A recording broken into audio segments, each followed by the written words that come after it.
My name is Tobias, and I will be the host for tonight. And I will give you some few quick words about me, and that is that I'm a game designer, and I am the founder of a Swedish game design community called Speldesign Babbel. That's on Discord and has around 160 members at the moment. And these SAGA Sessions has well, they are held in collaboration with the Swedish Annual Game Design Awards. That's what SAGA stands for. And the study association called Studiefrämjandet Stockholm. So, yes, and the program for tonight looks like this. We will begin with this gathering and information bit. That's just a few minutes. And then I will pass on the, well, I will... Virtual microphone, maybe. Come again? Yeah, I hand over the microphone to Matt, and he will give his talk, and we will ask our questions afterwards. And he will give very interesting answers, I'm suspecting. And after the Q&A, we will have a short break. And after the break, we will have an open discussion where anyone who's here tonight can bring up any game design related topic and discuss it with the group and get some input, or, well, just to ventilate anything you have on your mind.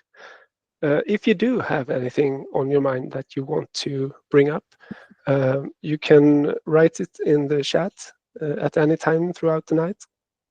But well, make sure it is clear that it is for the open discussion bit. So we will end the evening around 10:30, but it might be later than that as well for those who want to. So let's see.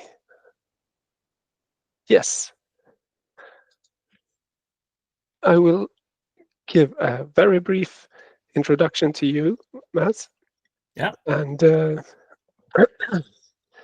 sorry. Yes, Mads have designed several published board games as both co-designs and solo designs. And tonight he will talk about the benefits and some drawbacks of working collaboratively with other designers, and how the transition from solo designer to co-designer is something that all designers could do. On the screen you can see a few board games that he has designed and co-designed, namely Shake That City, Marbellous, It's a Balloon, and Tembo. Mads is also hosting playtesting events and game designer retreats in Denmark. So, if you want to present any other things you do in board game design, please feel free. But other than that, well, welcome. Thank you. Yes. I have a technical question before we begin, and this will be boring for you guys watching at YouTube, but I do not know how to share my screen. So should I take the presenter role first and then I can share my screen? Or? Yes, there's a small box with an arrow pointing upwards. Press that one and then you will be prompted with some different options. Right, okay. Yes, this is great. Perfect. So I'll have to, I just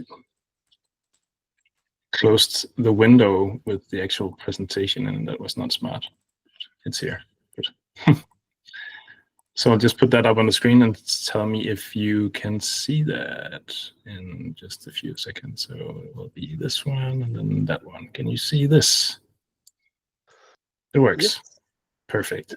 And I can even do like a full screen thing, I guess. Yeah. All right. That works. All right. So yes, I'll be talking about collaboration in board game design, as you can see here, and how 1 + 1 can sometimes maybe equal 5. That sounds a bit silly, but yeah, that's what I'm gonna be talking about. Next slide. Here we go. It's April Fool's Day, so I have to do this. Now we're going. And these are, as you saw before, these are some more of the games that I have designed. I think this is all the games that are currently out right now, and then I have a few more in the pipeline, and hopefully even more coming even later. You saw a prototype game before, Tembo, which is not out yet, but it will be released in 2026. So out of those games, those 2 games with the arrows here are games that I have designed together with Kåre Torndal Kjær. And he's my main design partner when I do co-designs. I have also made co-designs with other designers, and I'll talk more about that. But he's like the main guy. And this is another guy, the guy on the right-hand side here. This is Danny Halstad. He's also designed Aqua, as you can see, the first game from Sidekick Games, which is also owned partially by Daniel, which is Daniel and Asger Granerud and Daniel Skjold Pedersen, as you can see on the screen. So Tembo is a game that was made by Danny and I, and then it was signed with the company Sidekick Games that is owned by Asger and Daniel, and also Danny. I think he has a part in that. And that will be released in 2026. Yeah. So just going back here, as you can see, some of these games are clearly not co-designs. So actually, most of them are not. And I started out, as most of us do, just designing games on my own, and thought that was fine. And we had a bit of collaboration and cooperation in how do we pitch stuff, and all the community stuff, and meeting and giving each other feedback in the community and so on. And then from that, I transitioned into co-designing, and that was actually because Kåre, the guy that I designed these 2 games with, he reached out to me and said, "Mads, do you want to do something together?" And I was like, "Yeah, sure, we can try that." And it was a bit of a lucky strike, I guess. Maybe he had already kind of picked me out. I think he had some other designers he was also talking to about doing co-design. He took actually time off from his day job to kind of try to make it as a board game designer. So we had a kind of intense period where we tried some different stuff, and then we ended up with Shake That City as the first game that we co-designed that was released, and now Marbellous is just released now. So, and that's from Cosmos, and that's, to me at least, that's huge, because this is the same company that makes Catan and so on. So this is one of those companies where you see the logo, it's just, this is a board game, right? So yeah. Moving Day, as you can see in the bottom left here, this is by Piatnik. They just celebrated their, I think it was like 200, or was it even 250th anniversary as a board game manufacturing company. They make card games and so on as well. So that's also kind of huge. And just to say, I feel lucky that I can do this. This is a hobby for me. It's something I do next to my day job. But for me, at least, I truly hope that someday I could live off of designing board games. Yeah. And there's a reason why I mentioned that specifically. We'll get into that. So here we've already been. So let's move on. This is where we all started. We designed board games alone. So why should we try and do this, right? Even this is a big dice, this is the big slice of the cake, and these 2 little guys, they have like just a smaller part each. So why would you do that? That's because this is not what happens. Oh, here we go again. It's actually this that happens when you co-design. So I don't have any more slides, so I think I'll just turn this off for now, but we can maybe return to it if it's needed. Okay. So turning off the slides. How do I do that? Maybe this one. Yeah, sure. Good. So here we are. First of all, when you try to make a co-design with somebody else, it's important that you try to find the right match. So to me, at least, what I've learned from the designers that I've collaborated with is that it's very important that whoever it is that you work with, that you can also like see yourself doing other stuff with those people. Maybe you have the same interest in something else. Maybe you vote in the same kind of area politically, or you have some kind of, I don't know, a connection or a chemistry or whatnot. It's actually a lot like finding a match when you are dating or something like that. So please don't just grab the first and the best one and think this is going to last forever. Just try different ideas and pitch them off different designers and see if you can make something work. And then the next part is, and I guess this is also true for dating, you probably want to find somebody who has some skills that you don't have. So I'm not very mathematically in my head, like I can't really do numbers very well and spreadsheets and stuff like that. Core, my main other design guy, he's like super good at this. He's an engineer by his education and so on. So I'm more like the idea guy, I guess, and he's the one who can like put it into a framework and like put it to the test and see things more clearly before I can. Like I would just believe that, oh, this is a bridge, we can build that. Sure, let's just walk over it. And he'll be like, no, there's something wrong with the foundations and stuff like that. So he'll ask the questions and I'll be annoyed, and then we'll test it and then we'll find out what works. And sometimes the stupid idea that he couldn't see in his head that I had, it works by some miracle, but most of the time, I guess, Core, he was right all along. So yeah. All right. So what are some of the benefits once you find this person that you can work with? The main benefit is one that I think most of us can struggle a little bit with, and that is that once you have somebody to work with, the next time you set up a meeting with this person, which you often do after you finished one meeting, then you have automatically set a deadline for whatever it has to happen the next time that you meet up.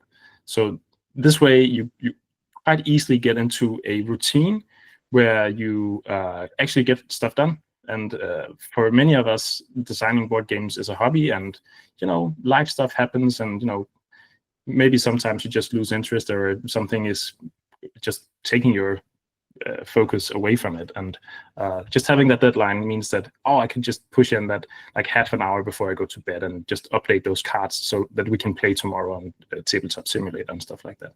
It's pretty important. If you want to make it, you have to do stuff, right? So having somebody that you can pin it on somehow, that really makes a difference. Yeah. All right. And then the next thing is that once you've made a game, you have to pitch it for somebody, unless you plan on self-publishing it. And for us, for Core and I at least, it has been so much easier to go into a meeting in like at Spiel, and then one person is setting up a game, and the other one is explaining it. And while it's being rejected or whatever, just somebody says, "Okay, we have to show you this other game" or whatnot. One person can just throw everything in a bag and start sorting stuff and make it ready for the next meeting, and set up the next game and so on. So there's so much less pressure and stress on you when you have somebody else with you in a meeting like that. And whatever you fail to say, the other person will remember to say it instead of you. So you won't walk out of a meeting thinking, "Oh, that went terrible because there was this and this and this and this and I didn't say it," and stuff like that. So being two people in a meeting like that can really be helpful. And of course, you have then also a travel partner. You have somebody who can, again, set the deadlines, and you have like project deadlines, and you have to go together, and we have to make this happen. And I'll get into a bit more of that. Yeah. All right. So next big thing for me, at least, designing games alone can be ... It can be very lonely, actually. So when you have somebody else with you, you also have somebody you can share like the ups and downs with. And I'm just thinking, like, when a game is signed, who will you go and tell? So for me, it will be my family at home. They will be excited on behalf of me. But, you know, I think every designer thinks that, oh, my kids are going to be so excited that I have this new game coming out and so on. And my kid, he's like, yeah, sure, that was nice. That was fine. But we have like 300 board games. So why is this special, right? And they don't really see it the same way as you do. They don't have the same investment like in their heart about it as you do. So being able to share that excitement that you have when you get this game signed and, oh, it's getting released now and all that, to share that with somebody, that really means a lot, to have somebody with you on that journey. And I'm so thankful that I could share that with somebody who can understand it, and that also I can be there for the other person in that scenario. Yeah. So we have a lot of designers in the community who are not female. So I guess there's like a vast majority of board game designers out there are male. And I think just in general, we're not that, and I say we on behalf of all men, I'm sorry about that, but I don't think we're that programmed in our head to collaborate. So whenever we need something done, we think, sure, I can do it. Like, and if I don't know how to do it, I'll figure it out. Whereas I think maybe, I'm not sure, and this is very general, but I think females in general maybe might be better to talk to each other and collaborate and say, should we do this together, right? So yeah, I think we have some growing to do as men in this industry, like that we should do more to collaborate and work with each other. And there's so much to gain from that I think is like a big oversight in the community. Yeah. All right. Oh yeah. And when you have a game coming out that you designed with somebody else, you can be so much more proud of that game, and you can say great things about it. You can actually feel much more joy from it, because you know that it is not all you. So you don't sound like some kind of egotistical maniac when you say, oh, it's just the greatest game and I just find it so interesting and that part of it is just, wow, amazing, and all these things. You will be saying that truthfully and like wholeheartedly, and not like somebody's trying to sell something to somebody, like a phony car salesman or something like that, right? So it's just so different when you have somebody else's name on the box. You can just be so proud of what that game is, because it's not you, it's not them, it's something like that exists outside of these two people together. Right, so these are some of the good parts. So what are some of the drawbacks? There will be arguments, like no matter how good a match you have with somebody, you will be arguing about stuff, and sometimes it will be just silly stuff, and you'll just think, oh, this is super important and I have to win this argument, and so on.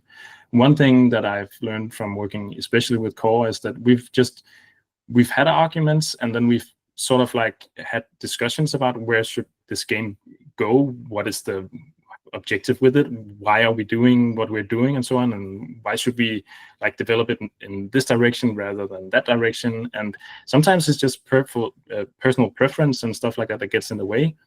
And what we've said is that when we don't agree, we say we test it. So then we make like 2 versions of the game or whatever is needed, or we just prepare 2 different scenarios that we can set up and easily test and see, okay, which of these 2 versions of the game feels the best. And when I say the game, it's usually just a small part of the game. It's not the entire game. So it's a fast process. It's not like making 2 different game systems and everything. Okay. Then the next thing is that when you work with somebody else, yes, you have the benefit of the next meeting always being the next deadline, but at the same time, you also become less independent. So life stuff can happen, and sometimes, you know, the other person might say 3 times in a row, oh, I can't make it this week, I'm sorry, something else happened, I had to, you know, go to the doctor with my kid or something, you know, or just I'm totally overburdened at work, and I don't really have the mental capacity this time, and so on. So sometimes you kind of feel like the other person can disappear for a little bit, and then you have to kind of reignite it a little bit after that.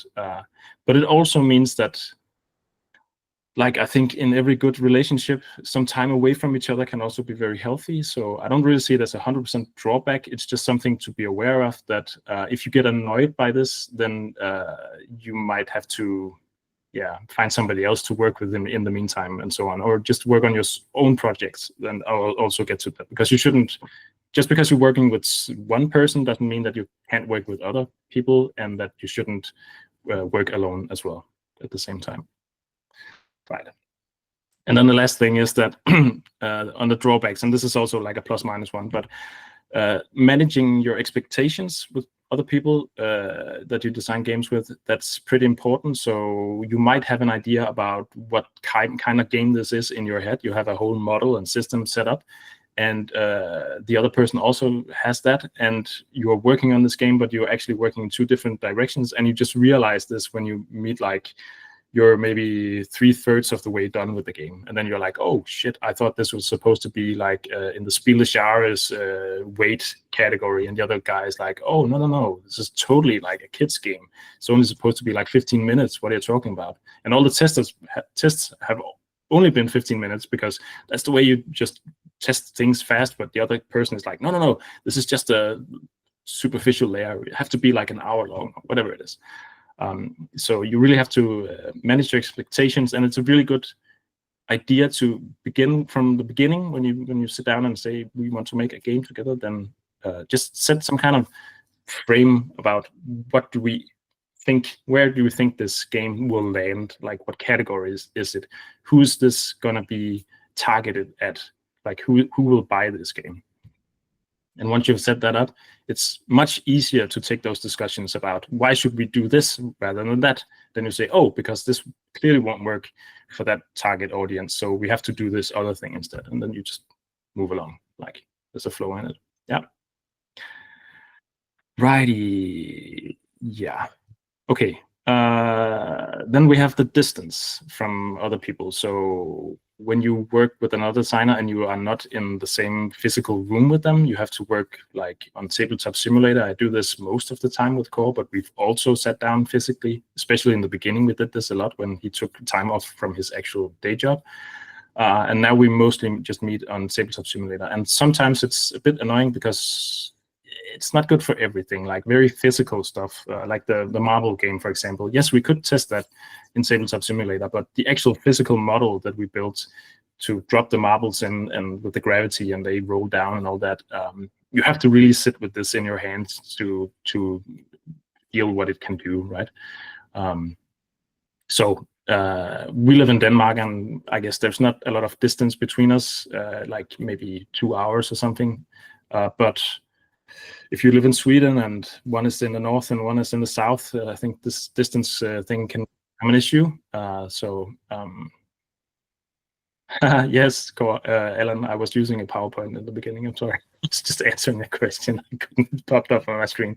I got the squirrel brain, so yeah, it was a small PowerPoint thing in the beginning. All right. Oh, and Alan, by the way, Alan Kirkby, he's got a game out soon. The big Revenant, the big game from Minecraft Games. It was on Kickstarter, and I've also designed games with Alan before. We haven't had any of them published, but we've worked on games together, and we've pitched games together as well. So I think, yeah, Alan. I actually worked with Alan before I worked with Core. To be honest, I think I said Core was the first one that I worked with. That's not true. It's the first one that I worked with where we had a game that was signed that came out. So yeah. Right. Sorry about that, Alan. Hope that's okay. Right. So the last thing is some tips. No one wanted to sign our games, Alan. No, they didn't want to sign them. I still think we have a very good one. We should get that signed at some point. Okay. So some tips. Very in the moment here, the first thing I wrote on my tips list here is that you should be thankful.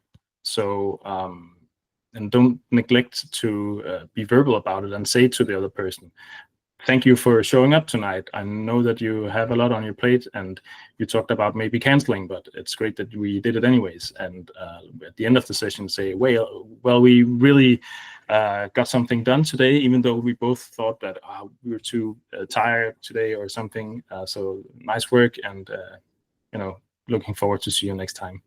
And also, like, getting back to the point about that the person that you were collaborating with, that they have different skills than you have, that means that you can like say thank you to them for the stuff that they provide. So sometimes it's like doing the spreadsheet, or sometimes it's updating the cards that you need on CTS, or building a prototype, or calling the publisher to remind them that they have a prototype and need it back, whatever it is, right? So I think it's important to remember to just say thank you to the other person. Yeah, the next tip that I have is that you I've covered this already, I think, but don't die on any hills. Like, it's not worth it. Like, for anything, I think, no matter what the project is, no matter how involved you are in it, no matter how much you think that this is the most important thing in the world, it's just not. It's just a game, and sometimes we just have to remind ourselves about this. I think this is more true for me than it is for Core. I can tend to be more emotionally involved in the project, and sometimes be a bit emotional about having to like giving up on something and moving on. But this is also something that helps me sometimes, where I can push a little bit more and say, no, let's just give it another try. Core and I, we just had a game that we worked on for many iterations, and we were just about to give up on it. Then we said, okay, let's try not having it be a cooperative game. Let's try make it a competitive game. Then we changed up some rules and stuff, and it just clicked. And now we send it off to a publisher, a big one, and they said that they just play tested it a lot, and they're very interested in it. So sometimes it's a good thing to also have those feelings. Yeah. Okay. Another rule, I would say, almost, that is especially true for Core and me, and that is that, and this is very true for me at least, that the other person in a project can deliver as little as, say, 5% of the entire project and still make 100% difference about that game being released or not. Does that make sense? So that means that even though that you feel I did like 95% of the work, it was 95% my idea, if the other person can actually deliver the last part that you could not get elsewhere, right? Then that person should still have like the same amount of like share in the game, right? So for Core and me, we don't sit down and say, okay, you spent this many hours and I spent this many hours, or anything like that. It's just, we always share 50-50. So, and especially if you have more projects that you're working on with the same designer, then this is a good rule of thumb, because sometimes it's you that will not make most of the work, and you will just deliver some key component parts to the project that will make it happen and make it signable and make it get released into the world, right? And sometimes it's the other person. It's just it flips around a lot. but that means if you ask anybody in a group project, so let's say of 10 people that made a group project, so how many % did you deliver to this project? And you add up all those percentages that people says that they delivered, it will always be more than 100% when you collect it together in the end. So you always feel like you did more than the other people think you did, or I don't know how to exactly put that into words, but you understand the numbers here. So that's like important to remember. You feel like you did more than you maybe actually did, and just be humble about it and say, okay, it doesn't matter if I did whatever many % of the project. If we did it together, we did it together, and we I don't know, we live and we die on the same hill or whatever. We're in the same boat, right? Yeah. Yeah, and I think my last point here is that I don't think you should be exclusive. I've already said this, but you should not be exclusive just working with one other person. You should just work with whoever you want to work with, and you can just always try to make a project work with somebody. I've tried different designers, and in some cases it just doesn't really work. But there's no like real good chemistry or anything like that. Maybe sometimes you think too much in the same headspace, so you can't really, like, you're almost stumbling on top of each other to get anywhere, or you know, all sorts of different reasons. Like in a romantic relationship, there could be so many different things. So definitely look for some kind of a chemistry, or some kind of puzzle pieces that you think, here's something that can fit. We can make this work. Yeah. So I actually think this was everything that I had to say, and I hope we can open this up and talk a little bit more about the different things. And maybe you thought about something that you want to ask about, or anything like that. And I just want to hopefully have you all participate in this somehow, if you want to ask any questions or anything like that. Yes, unless, yeah, Daniel has a question, I can see. You can raise your hand if you have any questions, and you can write in the chat as well, and I will point to the person who should ask their questions next. So, Daniel. Excellent. Did I get that first? Thank you so much for those very wise words on a very important and interesting topic to begin with. I've written down several questions. I'll just grab the one at the top. So you mentioned determining whether or not a co-designer will be a good fit for you, if the pairing will work. But how do you know if partnership will be working or not? Are there any indicators that you use to try and determine if a person should be someone you could work with or not? That's a good question. I think, well, it could be many things. It could be maybe that you both sat down and you talked about some stuff, or you had a maybe half-finished game or something, and you showed it to the other person, and you tried to hear their opinion about it and see if they have any good input. And then maybe you didn't hear more from that person, or you're supposed to call them and you didn't, and they didn't really bother saying you didn't call me, so what happened? Or I guess it's like, again, a romantic relationship, you can be like ghosted or something, and sometimes it's mutual, right? So it's just, okay, it's fine, we didn't make it work, so let's just move on. So I don't personally have any examples of like toxic relationships or anything like that in that regard.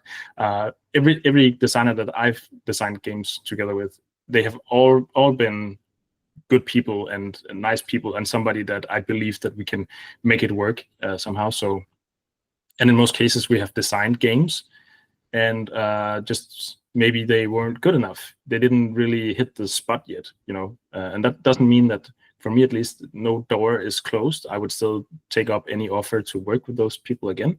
And I think in most cases, it's just a matter of how much time do you have and how many projects can you keep running at the same time. So you have to kind of just go with wherever you feel this is working, and yeah, results gets done. Yeah. Thank you. That's a great answer.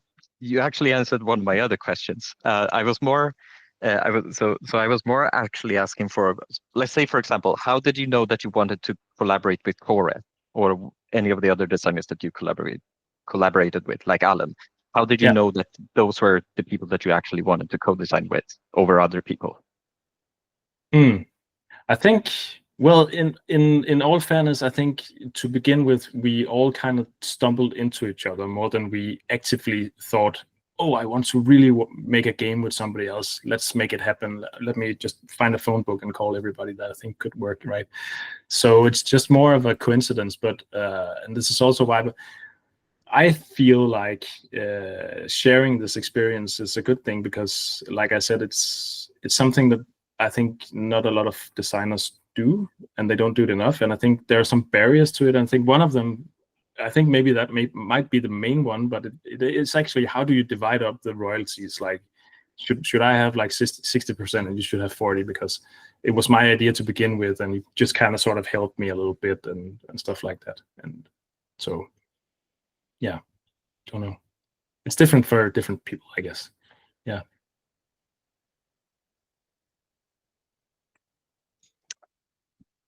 Oh yeah, Alan, he wrote a good place to meet designers and learn about their way of working is a game jam. So that's true. I've hosted actually a game jam, and Alan will be hosting it this year together with Kåre, incidentally, in Denmark the spring, where we have festival. That's like the biggest board game and role-playing game convention that we have in Denmark.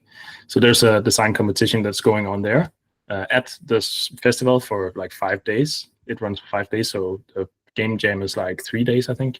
And you'll be making a game there, and I've been hosting that for several years, and now Alan and Kåre is hosting that, and that is a really good place. Like any setup like that, you can go and you can meet other designers, and I've been trying also actively in that design competition to push the people to work together. So last year I just had like a huge pile of board game components, like, I don't know, 20 kilos or something like that, and I sorted them out by color. And then they drew like a color. So this guy can only use yellow, and that woman over there, she can only use the pink ones. And like, if you want to use the different components and different colors, you have to work together with the other people. So that was one way of like nudging them to do that.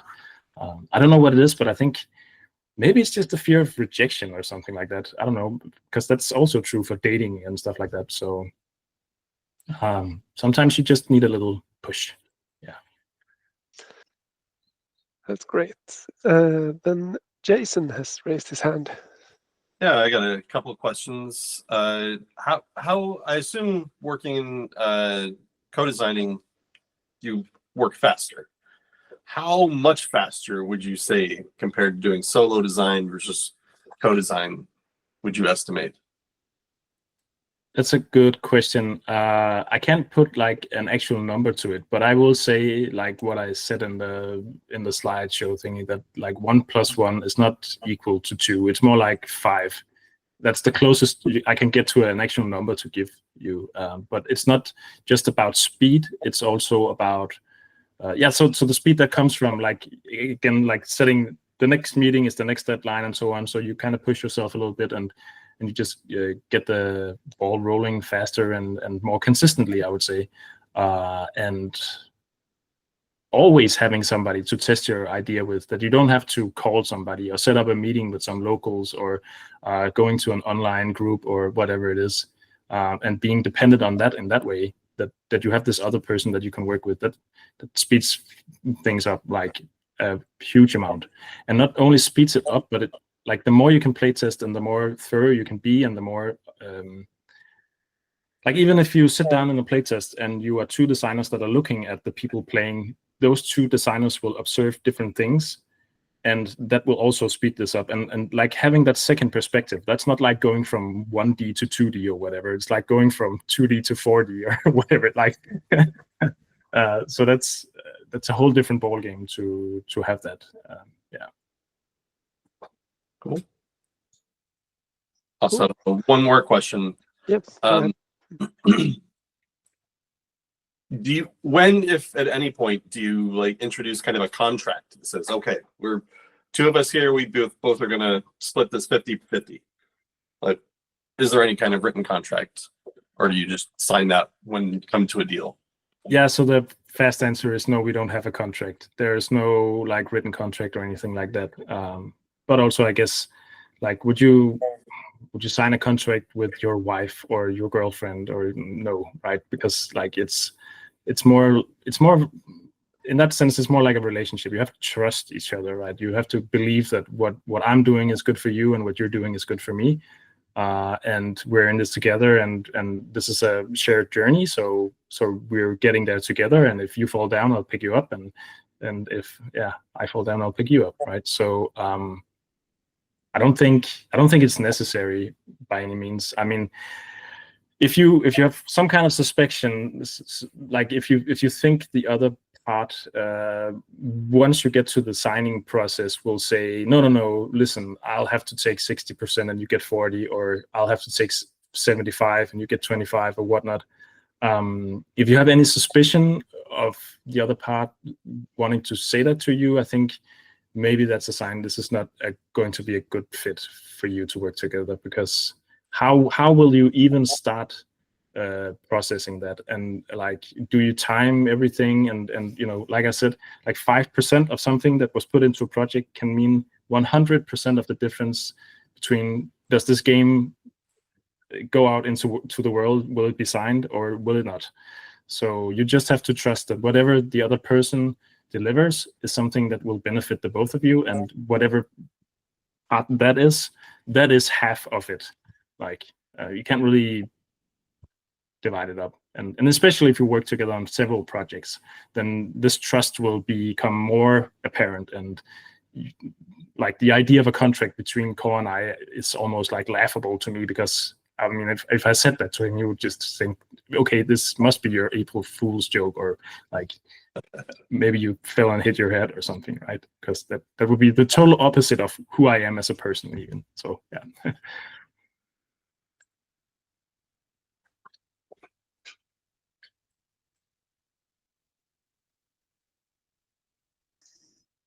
Yes. Any other questions? Alan is writing, I strongly recommend at least discussing the topics that are normally in a contract, so that you know how your collaborator reacts. If you are very close friends, you may not need it, but some relationships can get broken by business. Yes, definitely. Good And point. this is back to managing expectations. So you should obviously have this discussion with the person that you're designing with. I mean, you can't go into a working relationship with anybody and just say, I want to do it this way, and never discussing it with the other person, right? So whatever I'm saying here is something that you should obviously discuss it with the other part. Yeah. Yeah, and if I may add, I think that if you are the one to suggest that you should have the lion's share of any royalties or whatnot, then you will probably decrease the motivation for the other designer as well. So if you have 75% of the royalties, the other designer might have, well, quite reduced motivation to work on the project. So yeah, to keep it even is probably a good thing. Yes. Good So point. One more question, yes. kind of related to the same topic, like whose name goes first on the box? Yeah, so that's a good question. That's a really good question, actually. So for Core and I know that for Shake That City, we both wanted our name to be first on the box. And then we talked about it a little bit, and then we decided, okay, it would be okay if it was my name that goes first, because my ambitions as a board game designer is that someday I can live off being a board game designer. And that's not what it is for Core. He wants to design games, he wants to make games, he wants to make them publish games. But he's not like saying, I want to make this my main occupation. He has a very good job, and he intends to keep that. Of course, he could be tempted if we make the next Ticket to Ride or something like that, to maybe quit his job or anything like that. But that is not his goal or his ambition with it. So he let me be the first name on the box, and I think my name is first on Marbellous. It is as well, and we just sent a prototype to one of the big companies, and this time I actually wrote his name first and mine last, and I was intending for it to be like that if the game gets signed. So I think, okay, it's not that important to me anymore, and I think he really deserves to have his name first. But again, who's really counting, right? It matters to us. But do people really pick up a game and think, okay, this name is first, so this must be? I know for some reason, for like, if you like in science and stuff like that, if you publish a paper, then it's very super important whose name goes first, because that means that you are the main person, and all the other people are just, they were assistants somehow, right? They're not important, but that's not true for games. So yeah, I'll be sure to remind my co-designer of that when I tell him that my name's first.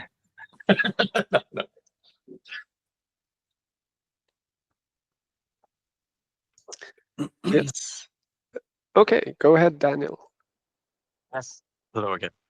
So I think at the very start of your talk, you mentioned that you have you've been helped tremendously in your co-designing by having a clear vision for whatever game you're working on. Like you mentioned having a frame that you sort of work within.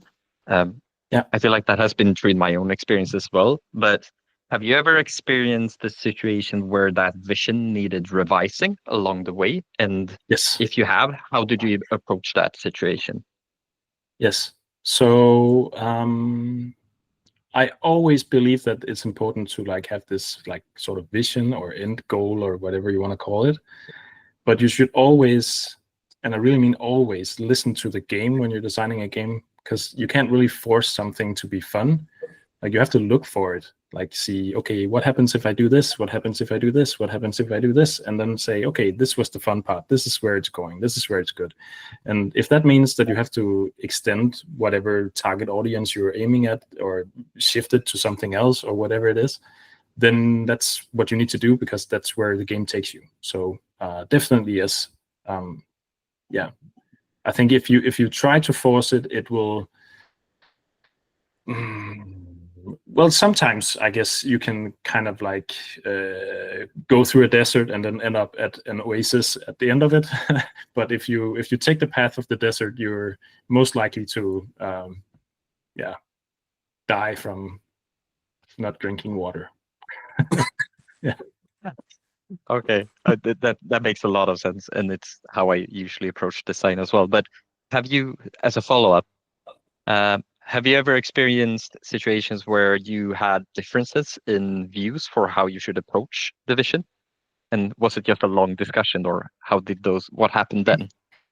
Yeah, we've had long discussions. I think I'm soon to be moving out of my current home, and there's a thing where at some point I got so frustrated, and I'm like in no way or sense or form as somebody who will like lose my mind, but there was something about this one thing, and I can't really remember what it was now, and that says everything about this. Like you shouldn't go that deep into it with your emotions, but I took a plate and I threw it into the floor, and now there's a scratch in the floor, right? And we'll have to pay for this when we move out of this. This is a rental place, right? So that's really annoying to me, but yeah. So again, like don't feel like you have to die on any hills or anything like that. If the other person is objecting about something or wanting to take it in a different direction, you can always test it out. And in most cases, if you really disagree, this will be even faster than trying to figure out. Like games are not mental models, right? But this is how we discuss them as mental models, and they're so flawed. Always, they're full of holes. We just patch the holes in our head and think everything is good, and we all know this because we have this great game in our head, and then we actually make it, and then we try it, and oh shit, it didn't work, right?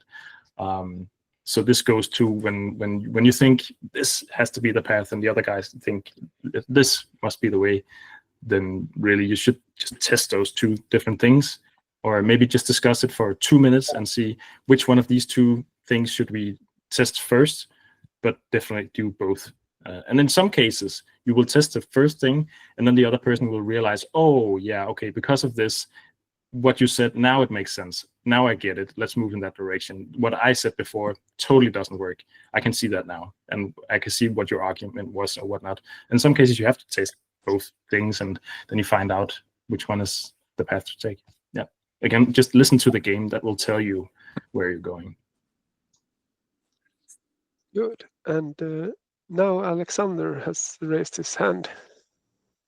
Yes, I'm curious about where your game ideas begin when you design solo versus co-op, or I mean collaborate. Yeah. Like, does it start with the frame or theme, and does it differ? Yeah, so I guess when you are designing with somebody else, you could have some kind of an idea about, like, you could come with an idea of a game, you can come with like an early prototype and you can show it to the other person, and then you can go from there. Or it can be like an almost finished game that you made yourself and think, this is missing something, it doesn't really work, let's tear it apart and start over. Or you can just totally go from scratch and say, let's just sit down and come up with ideas and write them on paper and just start building stuff and see what happens. For Shake That City, that was Core and I. We sat down, we had this like brainstorm, and we talked about all the different things that we wanted to try and make as board games ideas. And then I think it was one of our meetings where we did that, and then he left.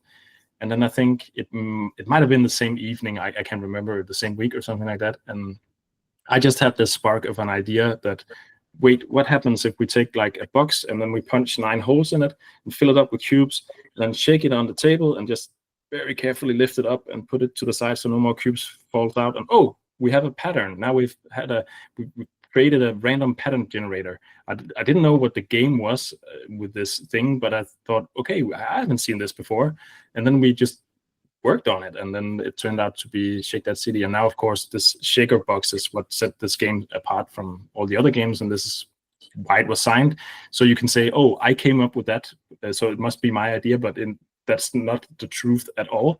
I was just the one who got the spark of inspiration after we've pitched ideas back and forth with each other, and we started from that. We just started with the box, more or less, right? So, and then we built the game together. So no matter what, you have to start with something, and it's easier if you have something to begin with.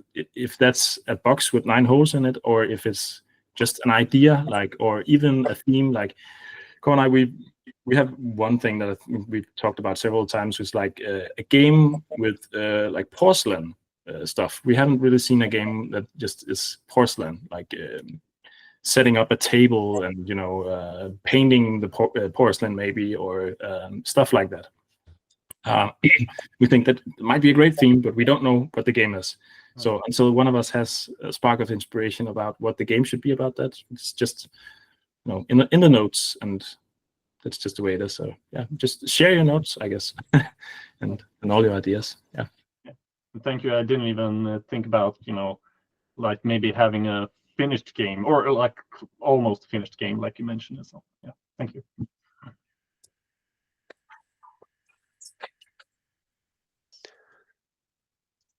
So, any other questions? Alan? Yes. Yeah, can you hear me? Yeah, Yep. I just thought about one thing that Asger and Daniel did one time. A couple of prolific designers from Denmark doing a lot of games like Flamme Rouge and Heat and all of those games. So they are designing a lot of games. They have like 80 prototypes that are unpublished.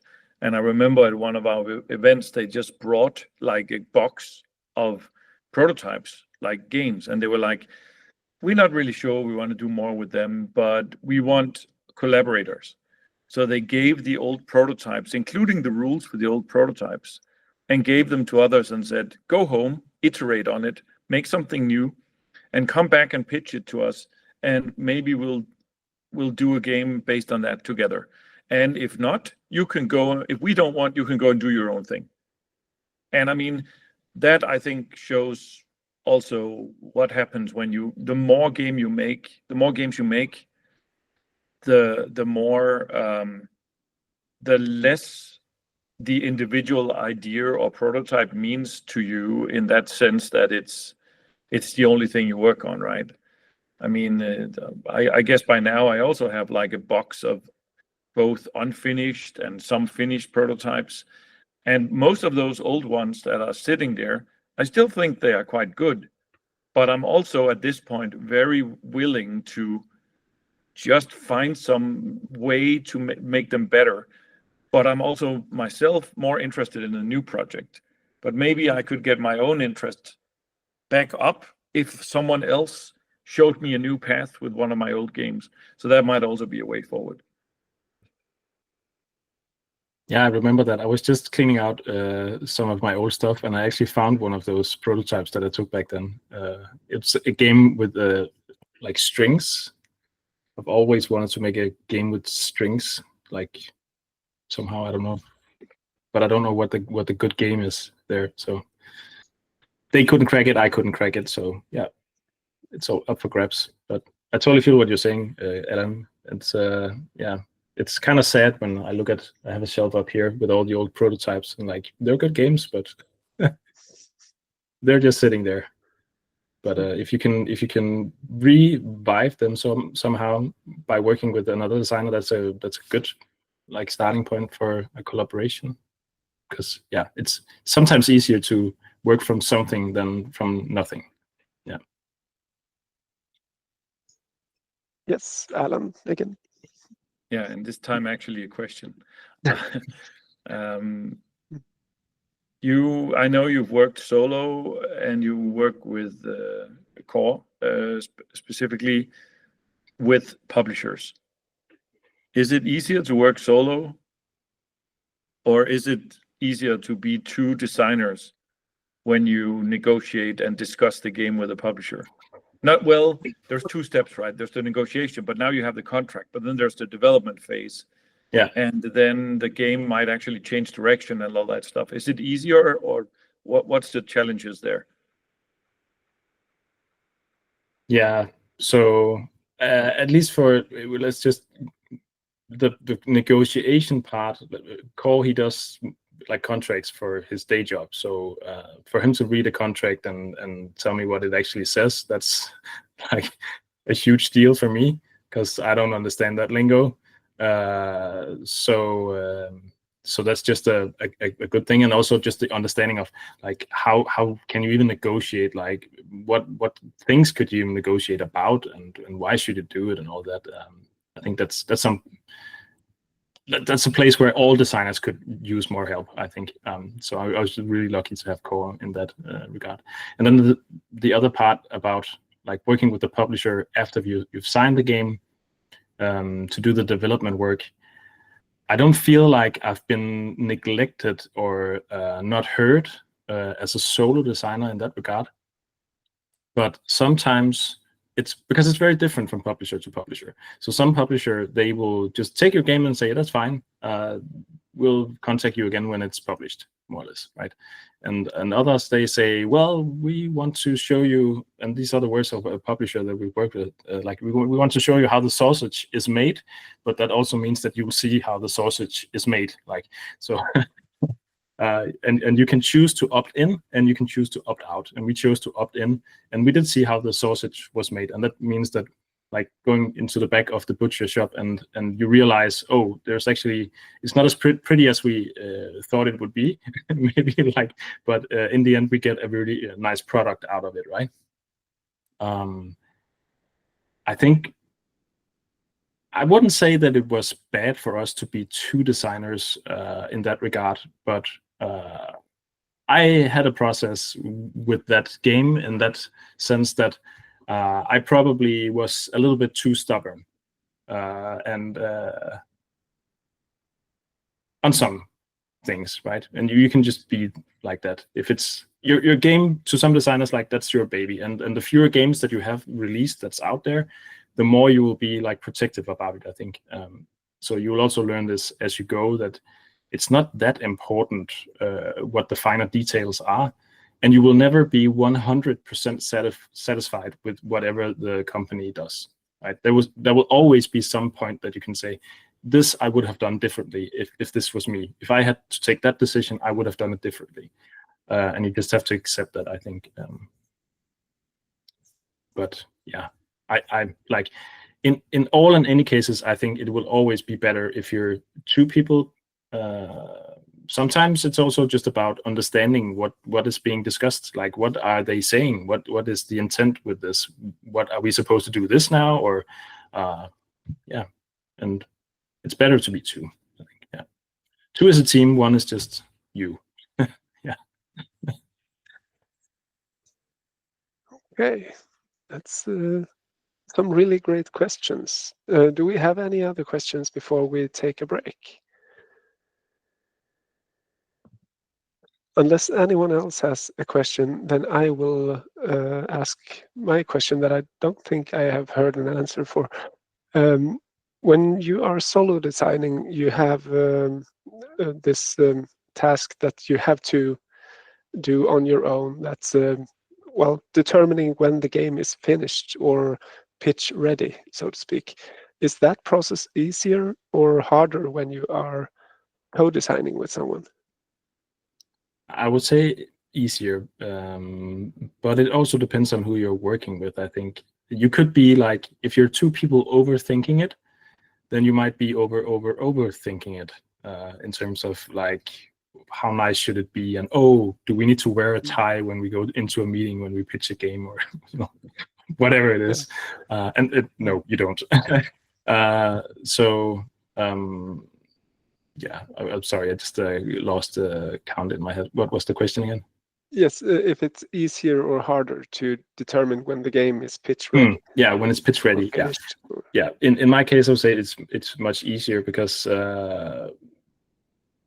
I guess for me at least, the more I work on games and the more also I do co-design, the more willing I'm saying like, this is fine. We can totally pitch this. Should we do more with it now? Or then in most cases, like, no, there are some finer details. We'll get to those. So like last year, Ko and I, we brought a game with us and we showed it to a big company, and we knew it wasn't finished already. And this is the game that I talked about before that it's now shown huge interest in. But what we had back then was not very good. So we just sort of mentioned that we had it and that this is what it's about. So we kind of just pitched it without having the game there. And then we said, does this sound interesting to you? Because then we will send you a prototype. We just need to work on some details. And those details, it turned out it took like 4 months or something to work it out.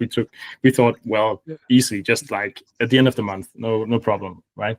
But we just we got stuck on it, and we almost gave up on it. But then we flipped it around and said, okay, what if this is not a cooperative game, it's a competitive game instead? And then it just clicked and we could pitch it. So I guess don't be shy to pitch a lot of games to publishers either. So, and again, if you have half an hour with a publisher, you could pitch as many as like 6 or 8 games to them. What we do is we have like a small portfolio with a picture of the game, and it just says like how long does it take to play the game and so on, and just maybe 1 sentence, like no text other than that, and we just explain at the beginning of the meeting, we have this game that's about this, and this is the hook of that game. Maybe it's the shaker box or whatever it is, and then the next one, and the next one, and the next one. And I've done this with Alan as well.